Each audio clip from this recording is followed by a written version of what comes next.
अंकित एक 23 साल का लड़का है जो अपने कमरे में देर रात पर फोन पर गाना सुनते हुए सो गया था। रात के 3:07 पर उसे एक अजीब सा एहसास हुआ। कमरे में जैसे कोई मौजूद हो। थोड़ी देर बाद फोन अपने आप ऑन हो गया। स्क्रीन पर हल्की रोशनी अंकित के चेहरे पर पड़ी और वह चौंक कर उठ गया। फोन अनलॉक हुआ। कोई पासवर्ड नहीं डाला गया, लेकिन फोन खुल चुका था। अगले ही सेकंड फोन फोन में अपने आप मैसेज टाइप होने लगा। मैं वापस आ गया हूँ, दरवाजा मत खोलना। अंकित ने डर के मारे फोन फेंक दिया। ये मैसेज किसका था? नंबर बिल्कुल अनजान था और सबसे खतरनाक बात, फोन की स्क्रीन पर उसका खुद का चेहरा दिखाई दे रहा था, जैसे कोई सेल्फी कैमरा से देख रहा हो, लेकिन फोन उसके हाथ में नहीं था।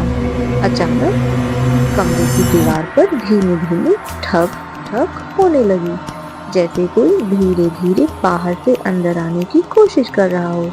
अंकित ने फिर फोन उठाया। फोन की स्क्रीन पर दूसरा मैसेज आया, वो बाहर खड़ा है, खिड़की मत खोलना। कमरा ठंडा होने लगा, हवा रुक गई और खिड़की के पर्दे बिना हवा के हिलने लगे। अब फोन की स्क्रीन पर लाइव चैट जैसा पॉप अप आया। मैसेज खुद टाइप हो रहा था। उसने मुझे मार दिया था, अब वो तुम्हें ढूंढ रहा है। अंकित समझ नहीं पा रहा था कौन, क्यों। तभी अचानक खिड़की के कांच पर लंबी उंगलियों के निशान उभर आए, जैसे कोई बाहर से अंदर झांक रहा हो। अंकित ने हिम्मत करके पर्दा हटाया। बाहर अंधेरा था, पर खिड़की के ठीक सामने एक सफेद चेहरा, काली आंखें और खून से सना हुआ मुंह। वो चेहरा उसे ही घूर रहा था और मुस्कुरा रहा था। फोन की स्क्रीन पर तीसरा मैसेज आया, वह अंदर आने वाला है, अगर जिंदा रहना है तो मेरी आखिरी बात मानो। अंकित कांपते हुए टाइप करने लगा, तुम कौन हो? जवाब तुरंत मिला, मैं वही हूँ जिसे तुमने 3 साल पहले रोड पर मरते हुए देखा था। तुमने मदद नहीं की, अब मेरी बारी है। अंकित की सांसें रुक गईं। उसे याद आया, 3 साल पहले एक एक्सीडेंट हुआ था, वह पास से गुजर गया, बचाने की कोशिश नहीं की।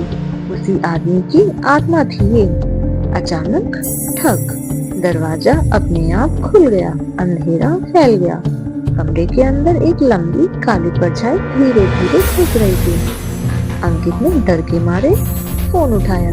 फोन पर आखिरी मैसेज आया, भागना मत, अब वो तुझे लेने आया है। जैसे ही उसने ऊपर देखा, वही सफेद चेहरा उसके ठीक सामने था, मुंह खुला हुआ, आंखें गड्ढे जैसी काली, और उसकी ठंडी सांस अंकित के चेहरे पर पड़ी। वो फुसफुसाया, अब मेरी मौत अकेले नहीं रहेगी। सुबह जब उसके दोस्त कमरे में आए, अंकित बेहोश पड़ा था। फोन उसके हाथ में था, लेकिन सबसे डरावनी बात, फोन की स्क्रीन पर 3 बजे से 3:30 बजे तक की सारी वीडियो रिकॉर्डिंग थी, और उसमें अंकित बिल्कुल अकेला था। कोई चेहरा, कोई परछाई, कोई आवाज, कुछ भी नहीं। लेकिन वीडियो के आखिरी सेकंड में कैमरे के सामने एक ठंडी फुसफुसाहट आती है, मैं वापस आऊंगा।